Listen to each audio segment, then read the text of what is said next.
Hello and welcome to another video, and in this one we're going to be looking at the Bushwhacker.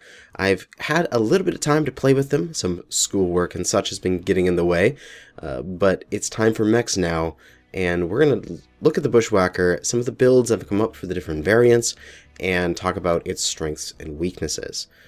So first off, we got to get the glaringly obvious out of the way. This mech has very large side torsos. I haven't done any experimentation yet to see exactly how far forward along the snout here they come, but it is quite far. So this mech is very similar to the Stalker in that sense, where it's really easy to lose a side in this, especially if somebody catches you from any angle past, say, here. Like, your side is the primary target, and it's very easy to shoot. However, if you manage to engage an opponent direct on, your sides are actually very small and very well hidden. So if you do just a little bit back and forth like this, you can very effectively spread damage between your sides and your center torso. So it's a very interesting playstyle when you have that XL, but I'm finding that majority of my builds that I'm finding that are working better are standard engine designs because it's not having that problem of the XL side torso death. So let's first take a look at my build here for the high roller, and it's just one of the builds I've been using on it. It is a very standard AC20 and 4 medium laser builds with a standard 275 engine, 3.5 tons of ammo, endo, ferro, double heat sinks, and the armor stripped off the right arm and a tiny bit off the legs in order to get that rounded off tonnage. It's a tiny bit hot at 1.2 heat management, but it can pull it together. Having that standard 275 means that it's not only tanky, but it can go at a fairly decent click for a 55 tonner at 81 kilometers an hour. And for modules, we have radar deprivation, medium laser range 5, AC20 cooldown, and to help offset that poor heat management, we have both of the cool shots. So let us hop into a match and see how the sort of brawler AC20 high roller does for us. And for our match with the high roller, we have dropped into Frozen City Skirmish. This will be an interesting one for this mech. We are a short-range brawler. I'm very glad that it is a cold map. It'll help with our heat issues on this mech. But immediately we're starting to move up into the city here, into G7 Fox 7, as we need to get close. Our AC20 and medium lasers limit us to very, very short engagements, so we need to not try to trade across the center of the valley here. We need to get up into the city and push through the city in order to get to our opponents. And hopefully they will respond in kind and actually come into the city with us. I'm going to do a very quick movement here and just dive straight into Fox 8 before anybody else gets into position to counteract it, as our team is moving up, and I just want to take this right flank and try to move around, see if I can see anyone, maybe catch a light or a medium out of position. At least that's the hope. Let's see. Saw one opponent there, but I didn't see which way they were going. And just gonna hold around. Oh, there's one person there. It looks like a Bushwhacker. I saw the very top of its little protrusion there, and we can hear our radar depth go off, so we know that he has spotted us as well. Just waiting around here. It's a Lerm Bushwhacker.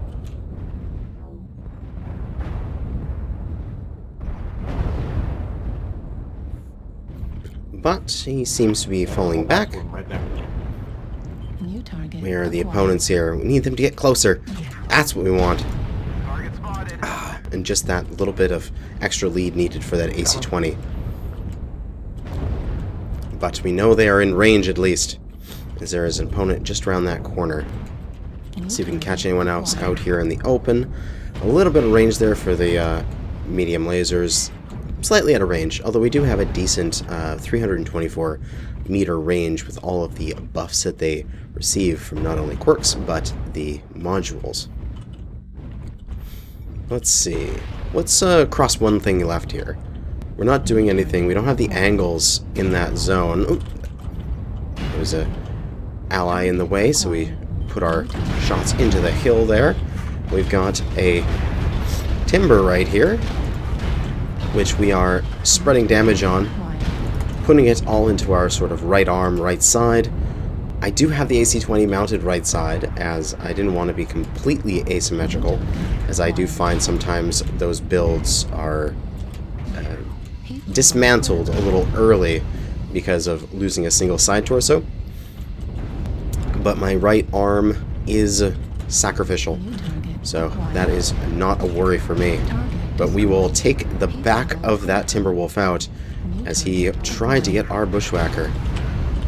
Pop one of our cool shots here in order to keep on firing at this Thunderbolt before he gets back into cover, although we still do overheat.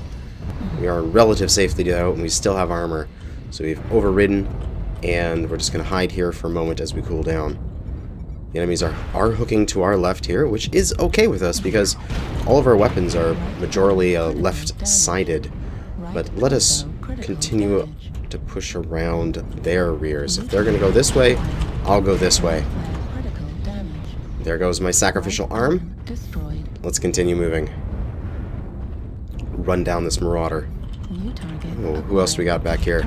Blackjack. Ooh, we clean up just from a little bit of incidental damage there. And the Kodiak's coming in. He's not going to like us, so we're going to back up slightly.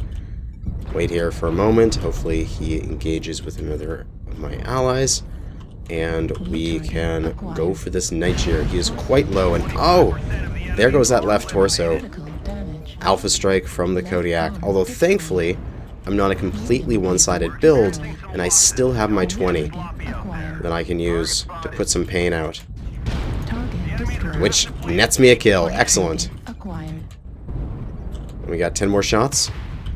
And if the allies can take care of the guys at range, I can possibly move in here and use this 20 against this Kodiak 3 here. Let's see, where is he? Yeah, got a little snapshot on him, although I believe that just went into his arm, which is not really that important for the Kodiak 3, as all those are side torso mounted. But a good hit into the Marauder 2C, puts him down low, and allows our allies to help clean him up. Nice big old hit into the backside torso of this Centurion. As we are 8-3, things are looking up for us, as we just can start to push forward here and clean up the last of the opponents. Now there's that one guy out there, out in the open, the LRMing. Don't really want to go out and just give him free damage. But let us push this guy here. Ah, unfortunately, we get taken out.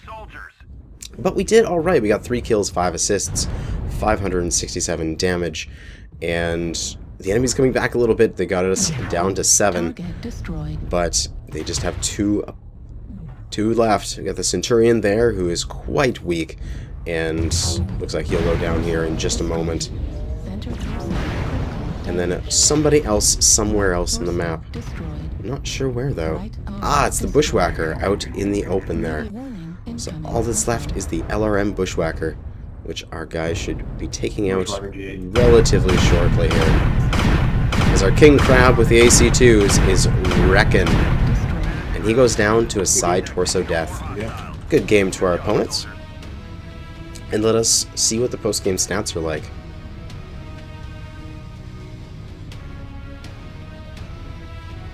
So we got 321,000 C-bills with 567 damage, 3 kills, 8 assists, with 2 of those being kill most damage delts, and 3,360 experience. We did pretty well in this match. The high roller here performed admirably, but definitely we survived much longer due to our standard engine. As you saw there, just out of nowhere, boom, a side torso was gone because a Kodiak got our side and put a 40 damage Alpha Strike into it. But let us move on and look at another Bushwhacker. Next up is the Bushwhacker Special, the X1 that you would get if you got the Collector's Pack. Now, for this one, I've gone for an XL build, so we're going to see how that performs and how you have to play it differently. You can't shield, you have to just spread damage. And for this design, I've gone with a pair of Ultra 5s, a large laser, and the stock XL275. Now, I could do this to an XL280, or I could put this down to an XL255 and make this a large pulse laser, but I don't have a spare 280, and I don't want to spend 4.5 million C-bills on 5 engine rating, so might as well just use the stock engine and just have it go there. But we got really good heat management of 1.58, pair of Ultra 5s, large laser, a plethora of ammo for the 2 guns, and we're just going to try to sit back from the combat, try to just snipe from afar in that sense. But we can give this thing a go here. For modules, I don't really have anything on it right now. Haven't got things organized. I don't think I'll need them, as we don't need the heat efficiency for the cool shots, and we could take an artillery strike, but it doesn't need it. Let's just see how this performs with the large laser and 2 UAC 5s. And for our next match here, we are on Polar Highlands Domination, and thankfully our lights are doing exactly what they should be and dashing straight for the center in order to prevent enemy cap and hopefully get some of our own. This should be an interesting map for this mech. Hopefully my lack of radar deprivation won't come back to haunt me, as we shall see if any of the opponents have those LRMs. But we are going to do a peeky build. We're going to try to peek over the edge, we're going to put in some Ultra 5s, we're going to put in our large laser, and try to hit the opponents from range. You know, we got 450 meters range for the large laser, which we could boost with a module, and 660 for the Ultra 5s. We're going to try to stay 500, 600 meters out, and just try to plink our way to victory. But let us see here. We've gotten our guys into the center, such that we were holding it, and let's see what we can do. I kind of feel like I want to go over to where that Arctic Cheetah is, the enemy Arctic Cheetah. Not that I want to specifically go and get these guys, although it would be quite nice. But just that ridgeline there looks like a good area to pop up and fire from. Got a little bit of damage in there with the Ultra 5, and we're just going to continue along. Leave the lights to chase down the Arctic Cheetah, and we are going to come back over here and try to flank around and see what we can poke from this ridgeline. Oh, hello. And reverse as we put down some damage. Then walk and then turn as you walk back, and you dodge missiles. You can do it without radar deprivation. Oh, it's amazing. But that Arctic Cheetah is defeated by our Arctic Cheetah. And ooh, we got the Shadow Cat coming in the side here. We get some extra damage on him. Hopefully he's gonna... yes, he came up above. We were able to get a little bit of damage. But hard to hit these ballistics on that running Shadow Cat. But he's legged, and he is down. Excellent. The enemy flankers are all defeated. We got a Jenner 2C coming in. Hopefully our ally there is retreating to us and pulls the Jenner 2C up over the edge here. Thank you. Come on, fall back to us. Come on, pull him back to us. Just pull. I gotta crest that ridge, and I feel like that would be a very frightening thing to do. So let's not do it. So let's push forward. We're gonna act as a second line fire support for the team. Just gonna put out some damage here as we move forward. We are winning this decisively so far, so we shall help our team with the rest of it. Putting into this Battlemaster here, just tapping my ultras as fast as I can. Core this guy out as he tries to rotate away, but I'm not going to let you get away, and he goes down. Fall back here, do a little bit of shaky shake, try to spread that damage, but we are doing quite well here. Excellent. Hopefully we are... Oh my god. It's so frightening. Normally when I start taking damage, I just want to twist. But it's better to just stare at their opponents with a tiny bit of wiggle, as it helps spread the damage between the side torsos. But we got damage in our side torso there and our left torso. Can't really take much more there. So we're going to hopefully let our ally here take a little bit of that damage. And we're going to pop up and try to take the sides off this guy, or just go straight through his CT and kill him. Excellent. And there are no opponents left in the circle there. It was clear there for a second, and all that's left is the Gauss PPC jump sniping Marauder, who just had its leg taken off and is getting absolutely pounded by LRMs. Target destroyed. And we win the game to our opponents. So, yeah, very interesting game there. Our teammates carried us through. I don't feel like I did that much damage, but you can see how quickly this thing can lose the side torso there. It was so close to going off after just a little bit of phase time and exposure. We did get 519 damage with 0 kills, 7 assists, and 2 of those being kill most damage delts, 283,000 C-bills, and 3,000 experience earned. And to place us in our team, we had a bunch of people that performed well. We had that Hellbringer doing almost 700 damage, and our Battlemaster 2C really pulling us through. But yeah, I think we're looking at one more design and for this video. And the last design I wanted to showcase today was one of the standard variants here. Which one is this? This is the S2, and it has the 4 missile racks on the left torso and left arm, and the 2 energy in the center torso that we are using. So let's take a look at this design. It is 2 medium lasers, a standard 275, Pharaoh double, and Endo.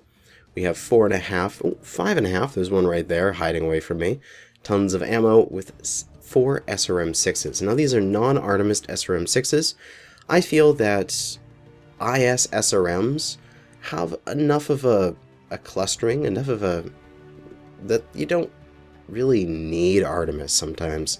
And this mech needs every single ton it can get, so the 4 tons that it could invest into Artemis for those are better invested into ammo and heat sinks, I feel.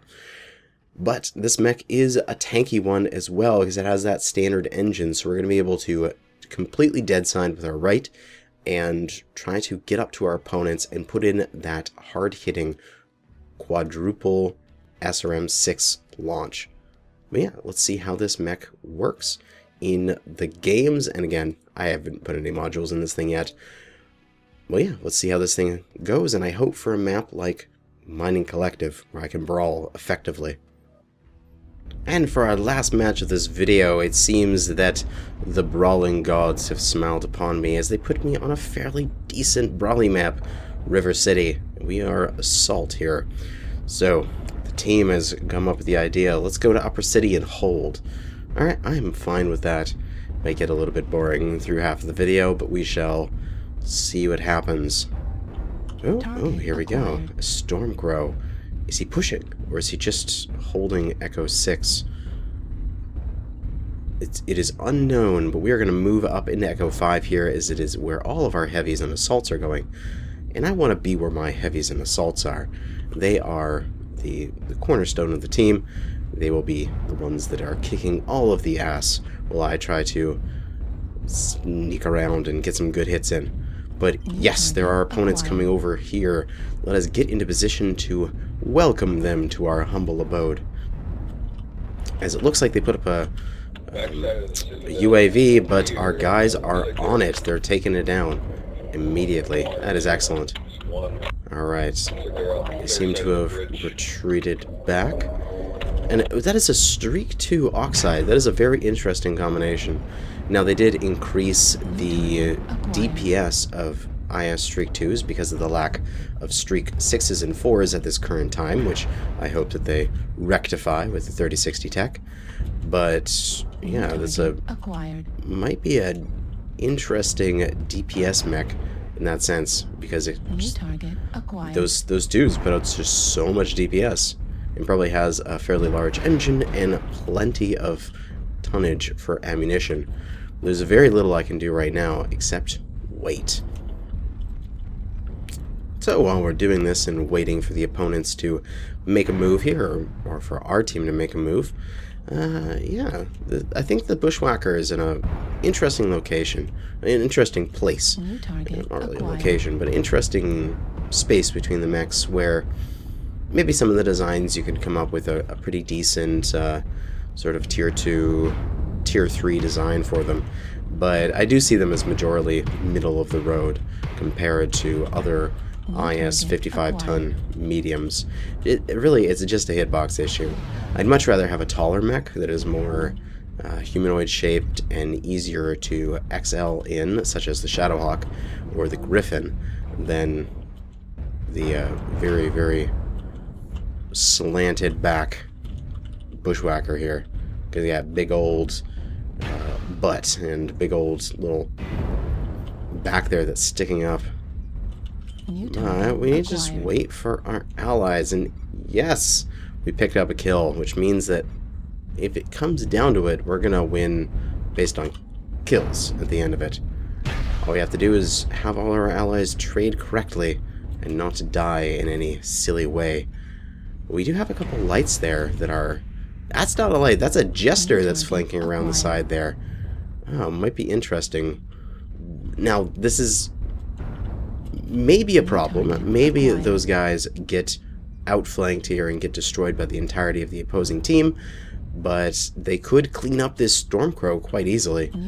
And looks like that Oxide is bothering our assault over there, and I feel like these guys are having more fun, so let's join up with them. As that Oxide is just in the wrong position, and he's probably has a, what I'm guessing is some form of maybe pulse laser spam jester on top of him, destroying his butt. But yes, I think like the whole team is getting the idea here. Well, if they're just going to be up in dropship, we can move around and just take Gamma 7, and we just take the city. Why not? So we're going to do that. We're going to come around at the Citadel here, and we're just going to go and jump into Gamma 7 and start brawling with people like this Timberwolf. Although, I have a feeling he's not going to make it by the time I get there. He's going to be dead and gone, as there is the corpse of that Oxide. Is he like floating on the water, or is it just pretty shallow there? It's like little Oxide Jesus. But that Timberwolf goes down through dual side torso destruction, and we can start to move in and hopefully get into the brawl. There's an assault here. This is the kind of target that I want. A nice big one that I can sink my SRMs into. So let us try to push him in. Push him in. Do it. I can't get my feet up over that obstacle. We're going to roll with our guys here. We're going to come straight down this route and come right onto this executioner here. Start putting in some damage into him. Gonna try to keep to our cover. We don't need to push out that far, as our missiles do have a fairly decent travel distance, as he was well within range. And we are on their base. They might try to go for our base, but we are started the base cap race first. So they're at a significant disadvantage, and also significant disadvantage in lives, as we are 6-0. I just realized this, but that is all good. We have a direwolf who hasn't noticed me until now. Oh god. Take off that side. Okay, it's gone. Excellent. And he's down. Woo-hoo. That was intense. We got this Nova trying to defend the base there. And we'll just volley in some SRMs, but he takes a step forward, and the SRMs go nowhere. And I think what we're going to do is just clean up the opponents here, because why not? Let's get some kills. I personally haven't done that much damage in this match, as I have just been trying to dash around, trying to get into position. We got a Warhammer here in the rocks. He is in our range, so we're going to push him. He's not going to survive long here. We're try to hook around, put that into him, just right through the CT with our 4 Artemis 6s, not Artemis 6s, 4 regular 6s. And it looks like that last opponent is up here in Echo 7. We're just ready to get pushed in by our entire team, and it is a catapult, a C1 that was trying to do some long-range shenanigans, but gets taken out. Good game to our opponents. I really didn't do much that game.